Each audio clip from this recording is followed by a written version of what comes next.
Yep, I guess it's cool. So, all right. So I messed up recording yesterday. Like the presenter screen was visible, and uh, maybe partially it would have ruined the experience for some of you. So here it is, the recording again. I'm recording it again, and it will be a quick video now because I'll be covering only the basics.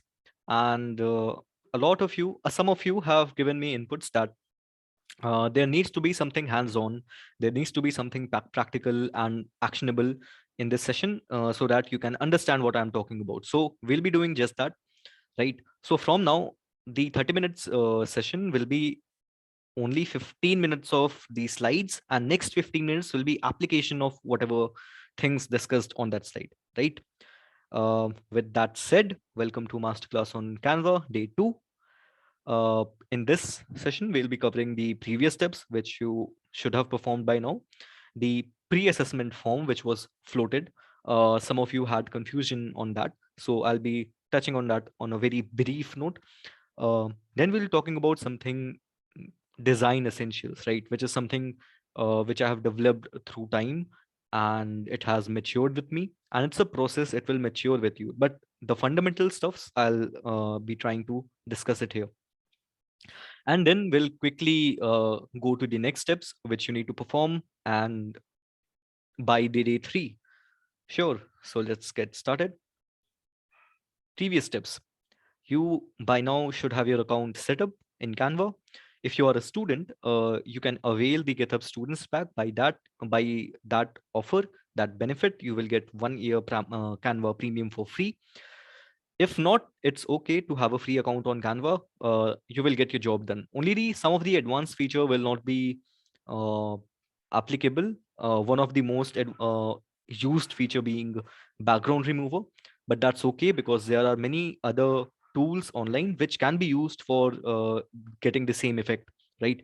So Canva free is like sufficient to get your job done, in most of the cases, right? Pre-assessment form, you need to fill that form. By that form, the results of those form will be evaluated to get a gauge on what the cohort active learners looks like, so that it will uh, help me in designing the course better, right? So it is for my knowledge and assessment, what I should do better to get the course running. So do fill that form, and that is the assignment for day 1 as well. And read the color theory article. I have already shared the link on the slides speaker notes. Slides is publicly available to you in the Discord channel, Discord server. So if you're not available on Discord, make yourself available on Discord, and check the Discord server of Canva, and there you will get the presentation. Check out the presentation, go to the speaker's note, and you will get all the links, all the relevant links, right? Cool. Now, the crux of this meeting. Again, it's a very short video, but in this very short video, I'll try to share with you some fundamentals about design, right? Any kind of design, there should be a brand consistency there, whether it is deck designing, whether it is designing posters, whether it is designing a website, or any other design. In modern digital age, there should be a consistency. I'm not touching the arts aspect of it. If you're designing for art, you can go freehand and you can create stuffs. You can do all the crazy stuff there. But if you are looking forward to digital designing, especially if it is being used in digital world in any way, in website, in product decks, in your portfolio building, in LinkedIn banner, etc., there should be a consistency, there should be a flow, there should be something which binds all the elements together. Those are rules. We'll talk about that in a few moments later, right? So brand consistency basically have only 3 elements to it, right? The third one being a mixture of elements, but let's club that together. The first one is the color, right? You need to get the color right.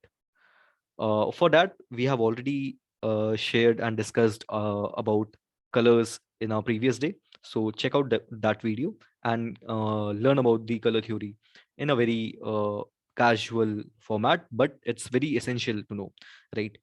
The second part of the design brand consistency is fonts. You need to get the fonts correct. We are somehow inclined towards fancy colors and fancy fonts, but we need to keep in mind that our design are essentially a medium to communicate our story, right? To communicate a message. So if the font is difficult to read, however fancy it is not getting the job done. And we need design to get our job done, right? So choose colors and fonts which are coherent with the story, as well as easier for the audience to read and accept, right? With that said, uh, this color and elements, color and fonts and other elements need to be consistent throughout the design. If it is a deck, it those same elements need to flow throughout the deck. If it is a website, then the same design patterns or design style or language should flow throughout the sections of the website. If it is a poster, if you're in a club and you want to make posters for your club, or if you are in any organization which wants to display or advertise products, you need to have a consistent coherent brand designing styling strategy, right? And that consistency is seen, noticed by the audience, and they will ultimately associate those kind of design style with your brand. And that will happen only if you are consistent with your colors, with your fonts, and with your elements which you are using in design. Those elements, I term that those elements mood, depending upon the season, the necessity, and the requirements. Moods can change, right? But essentially the base, the colors, the fonts will remain constant. If you get my point, it's that's what I'm to trying to speak. If you have any doubt, the Discord server is ready for your doubts, and we'll crack discussions there, right? Second part, which I would like to discuss here, is about icons, graphics, images, and other heavy elements, which are essentially design in itself, but it is used in design as components, right? So, uh, like there are no fixed rule on, or there are no fixed perfect website where to get these icons, graphics, and images. But there are certain like traits of a good icon, graphics, and images. One of them is these things should be in PNG format. By that, you will whenever you will scale the images, it will not distort, and it will have normally PNGs have a transparent background, so it will seamlessly integrate with your design. Second thing is using high resolution components in your design. High resolution images and icons can always scale down, but it's very difficult to scale up the low resolution components, right? The third thing which I would like to state is use copyright free elements in your design. If you're sharing it publicly on the internet, and if you even if it is for your personal projects, etc., try to use copyright free images. Unsplash is one of the best websites to get high quality, high resolution images which are copyright free. Flat icon is one for icons, and like graphics you can always, and these are not one stop solution for icons, graphics, or images.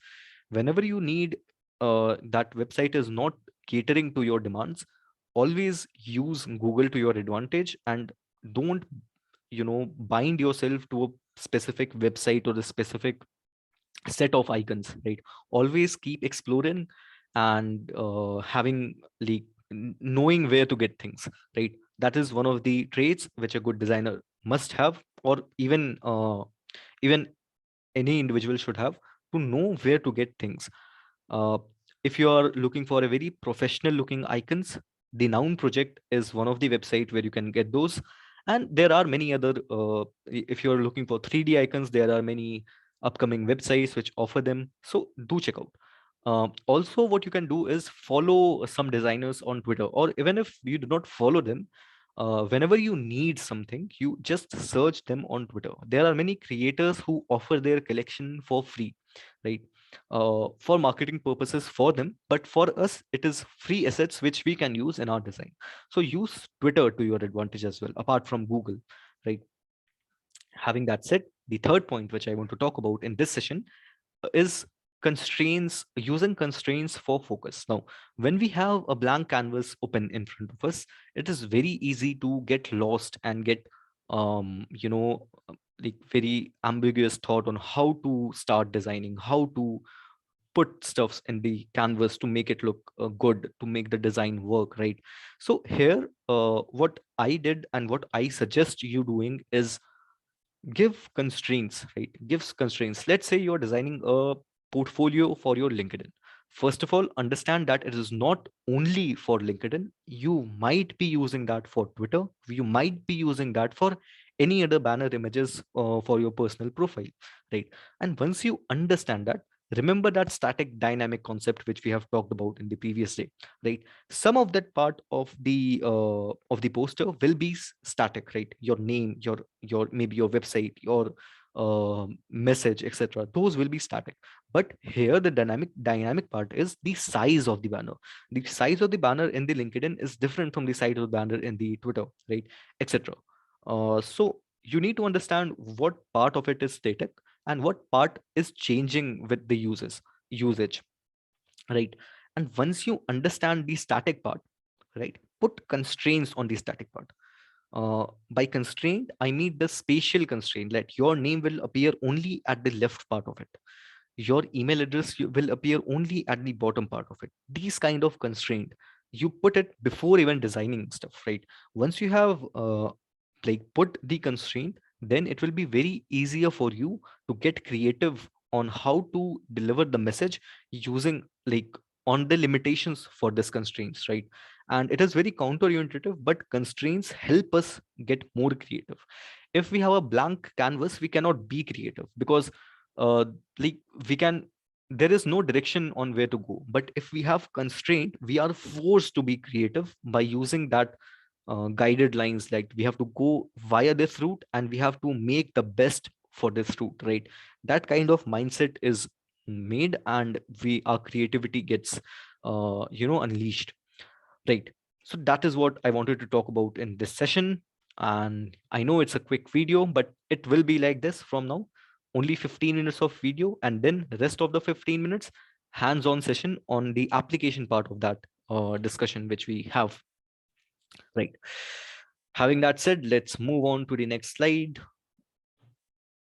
Yes, next slide. Wish list assignment. So this assignment is basically now you know what Canva can do. Now you know now you have checked out probably various templates the Canva offers. Check out creators. If not, the templates section of the Canva offers you much of inspiration. So check out those inspiration. Get inspired uh, by the power of Canva. Get your account set up and explore Canva features if you want. We will be deep diving into Canva features in today's session, which is at 10, right? So we'll deep dive into it, but explore Canva features. And then when you understand the power of Canva, write down three things which are in your wish list, which you want to create with Canva, right? And in the subsequent days, we'll be building one of those things, right? So that's the wish list assignment. Again, a very simple and a very straightforward assignment. And with that, let's meet tonight, uh, and let's build things. All right.